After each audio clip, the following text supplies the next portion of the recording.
അരുണാചൽ പ്രദേശ് അവകാശ തർക്കത്തിൽ ചൈനയ്ക്ക് തിരിച്ചടി. ഇതുമായി ബന്ധപ്പെട്ട് ഇന്ത്യക്ക് നേരെ ചൈന നടത്തുന്ന നുഴഞ്ഞുകയറ്റത്തെ തള്ളിപ്പറഞ്ഞിരിക്കുകയാണ് US. വിഷയത്തിൽ ചൈനയോടുള്ള ശക്തമായ എതിർപ്പും US അറിയിച്ചു.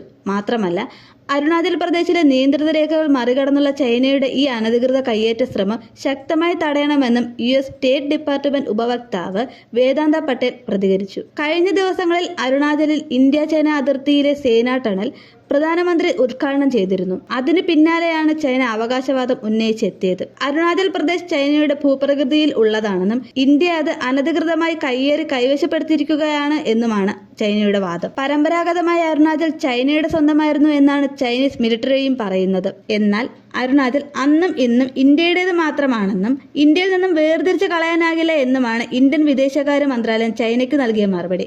അതിനോടൊപ്പം അരുണാചലിൽ നടക്കുന്ന വികസന പദ്ധതികളെയോ ഇന്ത്യൻ നേതാക്കളുടെ സന്ദർശനത്തെയോ എതിർക്കാനോ തടയാനോ ചൈനയ്ക്ക് യാതൊരുവിധ അവകാശവും ഇല്ലെന്ന് മന്ത്രാലയം വ്യക്തമാക്കി. അരുണാചലിൽ ഏതെങ്കിലും തരത്തിലുള്ള വികസന പ്രവർത്തനങ്ങൾ അവതരിപ്പിച്ചാലോ അതുമായി ബന്ധപ്പെട്ട് ഏതെങ്കിലും ഇന്ത്യൻ നേതാക്കൾ സന്ദർശനം നടത്തിയാലോ ഉടൻ തന്നെ അരുണാചൽ തങ്ങളുടേതാണ് എന്ന ഓലപ്പിപ്പിയുമായി ചൈന രംഗത്ത് വരും. അരുണാചൽ പ്രദേശ് ഇന്ത്യയുടേതാണെന്ന് അമേരിക്കയും അംഗീകരിച്ചിട്ടുണ്ട്. ചൈന അരുണാചൽ പ്രദേശിന്റെ പേരിൽ നടത്തുന്ന അവകാശ തർക്കത്തിൽ അമേരിക്കയുടെ പൂർണ്ണ പിന്തുണ ഇന്ത്യക്കാണ്. ലോകരാജ്യങ്ങളിൽ ഒറ്റപ്പെട്ടു തുടങ്ങിയ ചൈനയ്ക്ക് ഇന്ത്യയോടുള്ള ഇത്തരം നിലപാടുകൾക്ക് തക്കതായ മറുപടിയാണ് കാലാകാലങ്ങളായി ഇന്ത്യ നൽകി വരുന്നത്. എന്നിട്ടും ചൈന പിന്മാറാൻ തയ്യാറല്ല.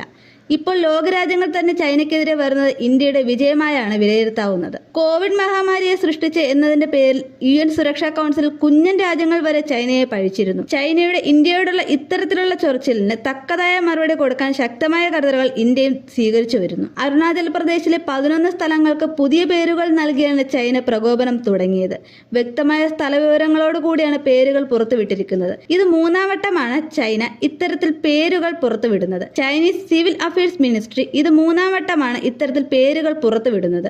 ആദ്യം 6 പേരുകൾ 2017-ലും 2022-ൽ 15 സ്ഥലപ്പേരുകളും പുറത്തുവിട്ടിരുന്നു. ഇത് ആദ്യമായിട്ടല്ല ചൈന ഇന്ത്യക്കുമേൽ ഇത്തരം അവകാശവാദങ്ങൾ ഉന്നയിക്കുന്നതും ഇന്ത്യ അതിനെ തള്ളിക്കളയുന്നതെന്നും വിദേശകാര്യ വക്താവ് അരിന്ദം ബാച്ചി പറഞ്ഞു. ഇത്തരം നീക്കങ്ങൾ കൊണ്ട് ഇന്ത്യയെ തകർക്കാനാവില്ലെന്നും അദ്ദേഹം പ്രസ്താവനയിൽ വ്യക്തമാക്കി.